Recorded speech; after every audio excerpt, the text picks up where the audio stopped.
الحمد للہ رب العالمین والصلاة والسلام علی رسولہ الکریم اما بعد قال اللہ تبارک و تعالی فی القرآن المجید اعوذ باللہ من الشیطان الرجیم بسم اللہ الرحمن الرحیم یا ایہا الذین آمنوا کتب علیکم الصیام کما کتب علی الذین من قبلکم لعلکم تتقون۔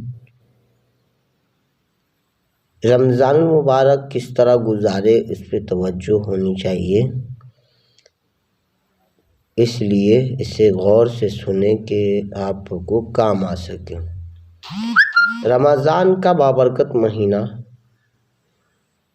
شروع ہونے جا رہا ہے، بلکہ یوں کہیے کہ شروع ہو چکا ہے، جس میں خدا کی رحمتیں اس کے بندوں کی طرف متوجہ ہوتی ہیں۔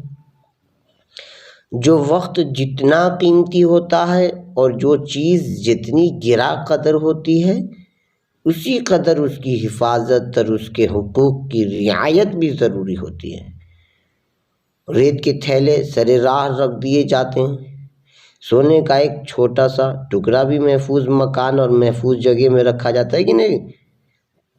تو آئیے ماہ مبارک کے لیے ایک نظام العمل بنائیں اور اس نظام کے مطابق اپنا وقت گزاریں۔ یہ نظام وقت کی حفاظت کرے گا، معلوم، نیکوں کی توفیق میں معاون ہوگا اور اس مہینے کی سعادتوں اور برکتوں سے دامن مراد بھرنے کے لیے وسیلہ بنے گا۔ رمضان المبارک کا سب سے اہم عمل روزہ ہے۔ اب سوچنا چاہیے، سمجھنا چاہیے، جاننا چاہیے کہ روزہ کیا ہے۔ خدا سے محبت اور اس کی خوشنودی کے لیے سب کچھ قربان کر دینے کی تربیت، اس بات کا اظہار کہ وہ رب کی چاہت کے آگے نفس کی چاہت کو قربان کر دے گا۔ وہ آخرت کی نعمتوں سے اپنے دامن طلب کو سرفراز کرنے کے لیے اپنے آپ کو دنیا کی شہوات و خواہشات سے بے نیاز کر لے گا۔ وہ اپنے نفس کے سرکش اور تیز گام گھوڑے کو اپنے قابو میں رکھے گا، کیونکہ دنیا کی تمام لذتیں معدہ اور نفسیاتی جذبات کے گرد گھومتی ہیں۔ روزہ ان دونوں پر کنٹرول کرتا ہے، اور اس کنٹرول کے پیچھے کوئی ظاہری اور مادی طاقت نہیں ہے، صرف خدا کا خوف اور آخرت میں جواب دہی کا احساس ہے جو روزہ دار کو کھانے پینے سے روکے ہوا ہے۔ اسی لیے سب سے اہم بات یہ ہے کہ ہم بقدر امکان روزہ توڑنے سے بچیں۔ ہر عاقل بالغ مسلمان مرد و عورت پر روزہ رکھنا فرض ہے۔ اس سے صرف حیض و نفاس سے دوچار عورتیں، مسافر، بہت بوڑھے اور مریض جو روزہ رکھنے کی طاقت نہیں رکھتے مستثنیٰ ہیں، الگ ہیں۔ ان لوگوں کے لیے روزہ نہ رکھنا بھی کوئی حرج نہیں۔ اگر انہیں آزار کے نہ ہونے کے باوجود کوئی شخص روزہ توڑے تو سخت گناہ گار ہے اور اتنا بڑا محروم ہے کہ ارشاد نبوی کے مطابق اگر رمضان المبارک کے ایک روزے کے بدلے سال بھر بھی روزہ رکھتا رہے تو اس ایک روزے کے توڑنے کی تلافی نہ ہو سکے گی۔ اس لیے کسی شرعی عذر کے بغیر روزہ توڑنے سے پوری طرح پرہیز کیجیے۔ رمضان دوسرا عمل نماز تراویح کا اہتمام ہے۔ رسول اللہ صلی اللہ علیہ وسلم نے چند دنوں مسجد نبوی میں یہ نماز ادا فرمائی ہے، پھر اس اندیشے سے مسجد میں آپ صلی اللہ علیہ وسلم نے نماز پڑھنا چھوڑ دیا کہ کہیں یہ نماز امت پر فرض نہ ہو جائے، کہ اگر ایسا ہوا تو یہ امت کے لیے باعث مشقت ہوگا۔ امام ابو حنیفہ رحمۃ اللہ علیہ، امام مالک رحمۃ اللہ علیہ، امام شافعی رحمۃ اللہ علیہ اور امام احمد رحمۃ اللہ علیہ اس بات پر متفق ہیں کہ تراویح کی نماز 20 رکعت ہے۔ نیز حضرت عمر فاروق رضی اللہ تعالیٰ عنہ کے زمانے سے لے کر آج تک حرمین شریفین میں 20 رکعت تراویح کا معمول رہا، اس لیے مسنون یہی ہے کہ 20 رکعت تراویح ادا کی جائے۔ بعض اہل علم 8 رکعت تراویح کے قائل تراویح پڑھنے کا ضرور اہتمام کریں، کیونکہ اس ماہ میں رسول اللہ صلی اللہ علیہ وسلم کی عبادت کی مقدار بڑھ جایا کرتی تھی، اور نماز تراویح کے ذریعے یہ سنت پوری ہوتی ہے۔ بعض حضرات تراویح میں قرآن مجید مکمل ہونے کے بعد نماز تراویح کا اہتمام ہی ختم کر دیتے ہیں، یہ درست نہیں ہے، کیونکہ تراویح سنت مؤکدہ ہے اور قرآن مجید کا مکمل کرنا مستحب، نماز مستقل عمل ہے اور نماز میں قرآن مجید کی تکمیل ایک الگ عمل۔ رمضان المبارک کا تیسرا اہم عمل قرآن مجید کی تلاوت ہے۔ اس ماہ میں نزول قرآن کا آغاز ہوا۔ رسول اللہ صلی اللہ علیہ وسلم اس ماہ مبارک میں حضرت جبرائیل علیہ السلام سے قرآن کا دور کیا کرتے تھے۔ گویا ماہ رمضان نزول قرآن کی یادگار اور اس کی سالگرہ ہے۔ تلاوت قرآن کی اہمیت کا حال یہ ہے کہ اس کتاب کے ایک حرف کو پڑھنے پر بھی 10 نیکیاں حاصل ہوتی ہیں۔ رسول اللہ صلی اللہ علیہ وسلم نے قرآن پڑھنے والوں کو اہل اللہ اور اللہ تعالیٰ کے خاص بندے قرار دیے۔ اہل القرآن ہم اہل اللہ و خاصۃ۔ یہ قرآن قیامت کے دن قرآن والوں کے لیے سفارشی بن کر کھڑا ہوگا۔ القرآن شافع و مشفع۔ اس لیے تلاوت قرآن مجید کا اہتمام تو ہمیشہ ہونا چاہیے، لیکن رمضان المبارک میں تلاوت کا خصوصی اہتمام مطلوب ہے۔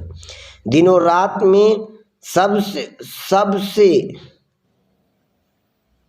زیادہ وقت لگانا چاہیے قرآن پہ۔ کوئی وقت گھنٹہ 1.5 گھنٹہ کا تلاوت کے لیے مخصوصی کر لیتے تو اچھا ہے۔ ظہر کے بعد، عصر کے بعد، سحری سے پہلے یا فجر کے بعد، جو وقت مناسب حال ہو، آپ کو مینٹیننس ہو جائے وقت۔ عام طور پر نصف گھنٹے میں تو ایک پارہ مکمل ہو ہی جاتا ہے۔ اس 1 گھنٹے 1.5 گھنٹے میں کچھ وقت تلاوت کے لیے رکھیے اور باقی اوقات میں قرآن مجید کا ترجمہ پڑھ لیجیے، تاکہ آپ کو سمجھ میں آئے کہ میں کیا پڑھ رہا ہوں، کیا کر رہا ہوں، کیا ہو رہا ہے۔ جو ترجمہ مستند اور معتبر ہو، مولانا اشرف علی تھانوی رحمۃ اللہ علیہ کا ہر گھر میں ہوتا ہے، شادی کے موقع سے دیا جاتا ہے، تو اسی کا ترجمہ کر لیا کرے جو پڑھیں۔ اس سے قرآن سے آپ کا رشتہ مضبوط ہوگا۔ کیا ہوگا؟ حضرت عبداللہ بن عمرو بن عاص رضی اللہ تعالیٰ عنہ کا معمول روزانہ روزہ رکھنے، پوری شب قرآن مجید کی تلاوت کا تھا۔ رسول اللہ صلی اللہ علیہ وسلم کو اس کی اطلاع ہوئی، آپ صلی اللہ علیہ وسلم نے اسے استفسار کیا کہ مجھے معلوم ہوا ہے کہ تم ہمیشہ روزہ رکھتے ہو اور رات بھر قرآن پڑھتے ہو۔ انہوں نے عرض کیا کہ ہاں اے اللہ کے نبی، یہ بات سچ ہے، لیکن میرا ارادہ اس سے خیر اور نیکی ہی کا ہے۔ آپ صلی اللہ علیہ وسلم نے فرمایا کہ تمہارے لیے ہر ماہ 3 دن روزہ رکھنا کافی ہے، اور رہ گیا قرآن تو ہر ماہ میں 1 ختم کر لیا کرو۔ کہنے لگے کہ میں اس سے زیادہ کی طاقت رکھتا ہوں، تو آپ صلی اللہ علیہ وسلم نے فرمایا 20 دن میں ختم کر لو۔ میں نے عرض کیا اس سے بھی زیادہ کی طاقت رکھتا ہوں، تو ارشاد ہوا کہ 7 دن میں ختم کرو اور اس سے زیادہ نہ پڑھو، ہیں، اس لیے کہ تم پر تمہاری بیوی کا، آنے والوں کا، تمہارے جسم کا بھی حق ہے۔ رسول اللہ صلی اللہ علیہ وسلم کی اس ہدایت سے یہ بات بھی معلوم ہوتی ہے کہ تلاوت قرآن مجید کی کیا اہمیت ہے، اور اسلام کا مزاج اعتدال بھی معلوم ہوتا ہے کہ آدمی حسب سہولت مقدار کا انتخاب کرے، لیکن ہمیشہ پڑھا کرے۔ شاید اسی 7 دن کی مناسبت سے بعد کے اہل علم نے قرآن کو 7 منزلوں پر تقسیم کر دیا کہ روزانہ 1 منزل پڑھی جائے تو ہفتے میں 1 بار ختم ہو جائے، اور کچھ اور وقت گزرنے کے بعد لوگوں کی تن آسانی کو دیکھتے ہوئے 30 پارے کر دیے گئے۔ تاکہ روزانہ ایک پارہ پڑھے تو ارشاد نبی صلی اللہ علیہ وسلم کے مطابق مہینے میں ایک ختم ہو جائے۔ رمضان المبارک کا چوتھا اہم عمل نفل نمازوں کا اہتمام ہے۔ ارشاد نبوی کے مطابق اس ماہ میں نفل عبادتوں کا اجر فرض عبادتوں کے برابر کر دیا جاتا ہے، اس لیے اس ماہ میں نفل نمازوں کا بھی خصوصی اہتمام کرنا چاہیے۔ نفل نمازوں میں کچھ وہ ہے جو متعین اوقات میں پڑھنے کی ہیں، نماز اشراق ہے، نماز چاشت ہے، نماز زوال ہے، اوابین ہے، تہجد۔ ان نمازوں کو کم سے کم 4 رکعت پڑھنا چاہیے۔ اس سے زیادہ پڑھنا چاہیں تو حسب سہولت ادا کر سکتے ہیں، کوئی حرج نہیں ہے۔ جب آفتاب نصف آسمان پر ہو تو کسی نماز کا پڑھنا مکروہ ہے، اور حدیثوں میں بھی اس کی صراحت موجود ہے۔ جب آفتاب مغرب کی طرف ڈھل جائے تو کراہت ختم ہو جاتی ہے۔ وقت مکروہ کے ختم ہونے کے بعد 2 گانا نفل ادا کرنا بھی حدیثوں میں منقول ہے۔ مغرب کے بعد جو نفل نماز پڑھی جاتی ہے وہ اوابین ہیں۔ قاری صدیق صاحب رحمۃ اللہ علیہ اوابین کا ہمیشہ اہتمام کرتے تھے، آج بھی مدرسے میں باندہ ہتھوڑا میں اہتمام کیا جاتا ہے۔ عام طور پر رسول اللہ صلی اللہ علیہ وسلم کا 6 رکعت اوابین ادا کرنے کا معمول تھا۔ نماز عشاء اور فجر کے درمیان تہجد پڑھی جاتی ہے۔ نوافل میں یہ نماز فرض کے درجے میں تھی۔ تہجد کی نماز 4 رکعت سے 16 رکعت تک پڑھنا آپ صلی اللہ علیہ وسلم سے ثابت ہے۔ عام معمول 8 رکعت پڑھنے کا تھا۔ کوشش کرنی چاہیے کہ رمضان میں ان تمام نمازوں کو پڑھیں، لیکن خاص کر تہجد کا اہتمام ضرور ہی کرنا چاہیے۔ یہ اہل اللہ کا عمل ہے۔ رسول اللہ صلی اللہ علیہ وسلم کی تہجد رمضان المبارک میں بہت طویل ہو جاتی تھی، یہاں تک کہ صحابہ کو بعض دفعہ سحری چھوٹ جانے کا اندیشہ ہوتا تھا، اور ماہ رمضان المبارک میں روزہ داروں کے لیے اس نماز کا ادا کرنا بھی آسان ہے۔ سحری کے لیے اٹھنے والے اگر سحری کھانے سے پہلے چند رکعت تہجد پڑھ لیں تو تہجد ادا ہو جائے گی۔ اسے بھی روزہ داروں کو اپنے معمول کا حصہ بنانا چاہیے۔ رمضان المبارک کا 5واں خصوصی عمل کیا ہے کہ دعاؤں کا اہتمام۔ رمضان اور حج یہ 2 مواقع ایسے ہیں جن میں دعا کی قبولیت اور استجابت کی خصوصی اوقات کثرت سے ہیں۔ سحری کے وقت، افطار کے وقت، تلاوت قرآن کے بعد آخری عشرے کی طاق راتوں میں دعائیں خاص طور پر قبول ہوتی ہیں۔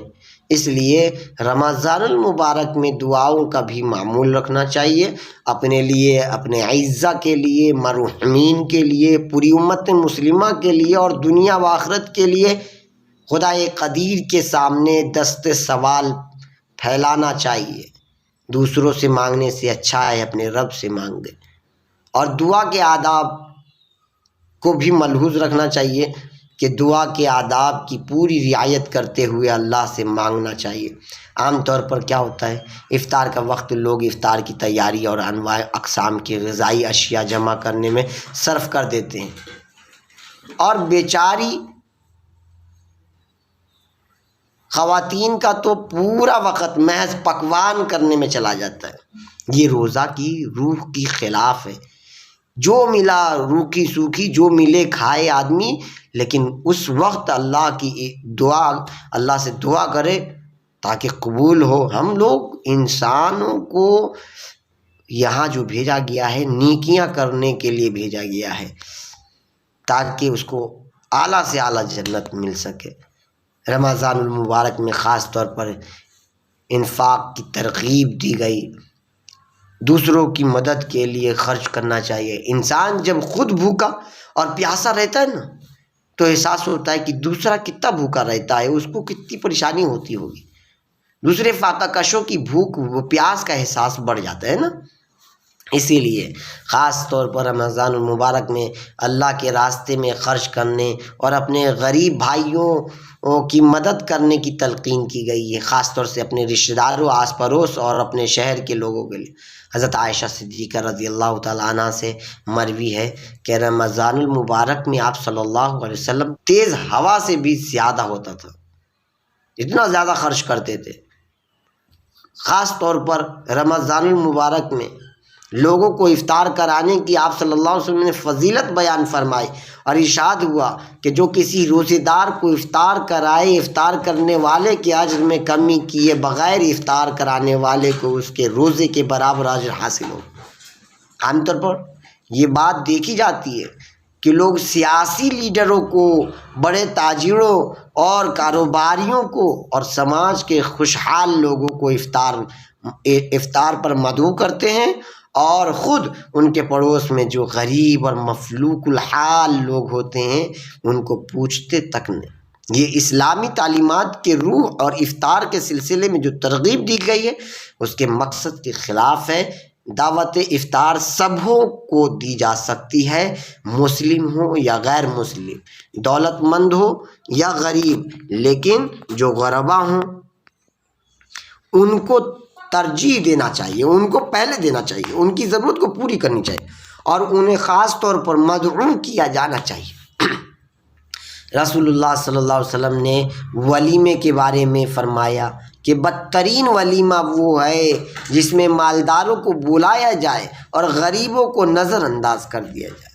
آپ صلی اللہ علیہ وسلم کی یہ تعلیم صرف ولیمہ کے لیے مخصوص نہیں تھی، بلکہ اس کا مقصد اس دین کے مزاج و مذاق کو بتانا اور زندگی کے تمام مواقع پر اس اصول کو برتنا ہے۔ یہ ہے روزہ داروں کے لیے رمضان المبارک کا نظام العمل۔ اس کے ساتھ ساتھ یہ بھی ضروری ہے کہ روزہ دار اپنے آپ کو ہر طرح کے گناہ سے بچائے، اور بالخصوص زبان کے گناہوں، غیبت، بہتان تراشی، جھوٹ، جھوٹی گواہی وغیرہ سے، کہ یہ روزے کو ضائع کر دیتے۔ رسول اللہ صلی اللہ علیہ وسلم نے روزہ رکھنے اور ان گناہوں سے نہ بچنے والے کے لیے فرمایا کہ انہیں محض بھوک و پیاس ہی حاصل ہوتی، بس اس کا اجر نہیں ملتا۔ کم من صائم لیس لہ الا الجوع والعطش۔ آئیے ہم اپنا جائزہ لیں کہ کیا ہم رمضان المبارک کا مہینہ اسی نظام العمل کے مطابق گزارتے ہیں؟ اگر نہیں تو اس سال رمضان کا مبارک مہینہ اسی نظام کے مطابق گزارنے کی کوشش کریں گے۔ اللہ تعالی ہمیں رمضان المبارک کی قدردانی کی توفیق دے، اور اس رمضان کو ہماری زندگی کا سب سے بہترین رمضان بنائے۔ وآخر دعوانا ان الحمد للہ رب العالمین۔